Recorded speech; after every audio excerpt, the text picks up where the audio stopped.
үшінші есепті шығарайық.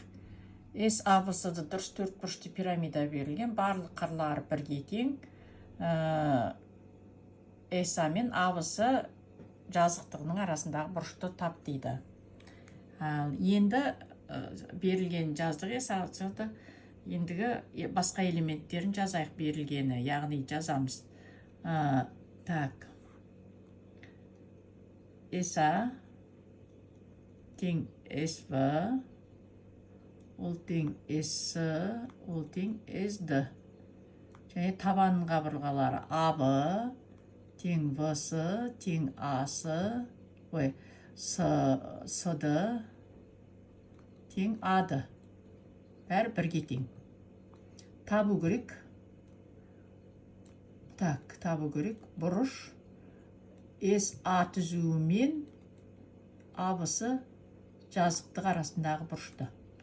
Енді бұл деген сөз бұрыш СА, үшбұрыш абысы жазықтығындағы арасындағы бұрыш деген сөз, ол бізде бұрыш САО болады. Енді бұрыш САО ол бізде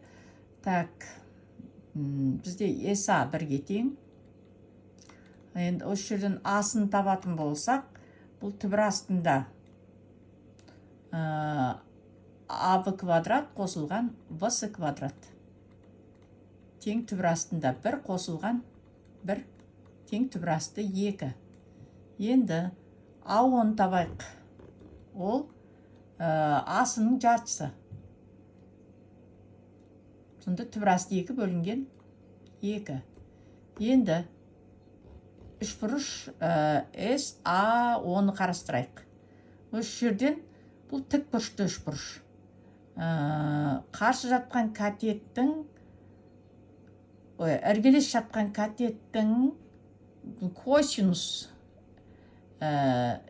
САО бұрышы, бұрыш САО, ол тең іргелес жатқан катет АОның САға қатынасы. АО деген бізде түбір асты 2 бөлінген 2. СА деген 1-ге тең. Сонда бұл түбір асты 2 бөлінген 2. Косинус неше градусты түбір асты 2 бөлінген 2-ге тең. Яғни бұрыш САО тең 45 градус. Бұл есебіміздің жауабы